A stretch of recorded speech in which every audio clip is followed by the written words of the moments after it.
All right. I can see the red light, so I guess we are on record. We're on now. Okay. Hi, this is Master Summer from Dragons Martial Arts. I'm here at the U.S.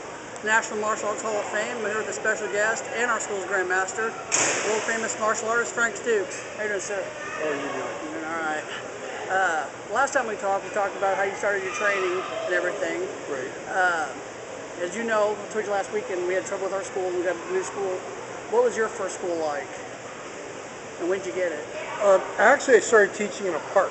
The first place I started. Really? Yeah. I started teaching. I actually answered an ad for a summer camp. It was a Jewish summer camp, very religious kids, and they were getting beat up on in the park because they were religious. They were the highest, Jews. Right. So I ended up teaching martial art lessons, and it was rather interesting because I was teaching the martial art lessons, and the gang kids kind of came over to kind of challenge me with their older guys. Right. And instead of like getting in a fight, I said, "Look, why don't you guys, come learn?" And they were like, "What? Come on, not a problem." And the kids started working together, and all of a sudden, all those differences kind of went out the window. They started having fun together, and I showed them, because we're all kids. Right. And of course, I was able to demonstrate some of the things I was able to do, so they were kind of like, "Yeah, we're glad we didn't mess with you." And then the next thing you know, I saw what an imprint it had on the kids, but that I was asked to kind of keep the program going after school. So I went to this religious school called Emic. I started teaching there. And then the kids wanted to learn more, and so I ended up running a martial arts school when it wasn't being used on a Saturday and a Sunday. And then it grew from there.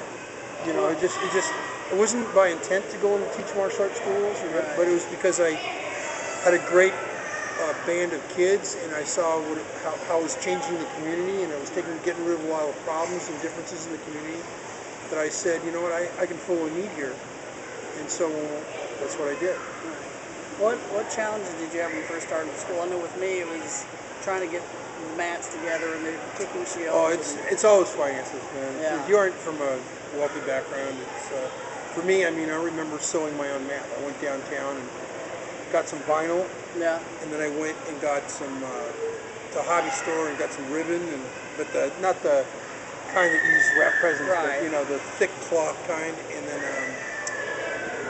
I went to like I said, a carpet store and got the padding and just kind of doubled them and folded out and made like a mat, my own mat. I just made my own mats, and I had carpet, and that was it. I was lucky enough to get in a storefront, and then just like I said, if you're a good teacher, if you really teach from the right place, and you've got something to contribute, it doesn't matter what you have.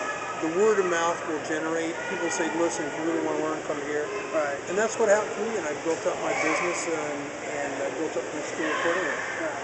And now we've got schools all over the world. I've divested myself from the schools myself. I'm no longer teaching directly classes, but because my duties have increased in my martial arts, being a patriarch of the International Fighting Arts Association.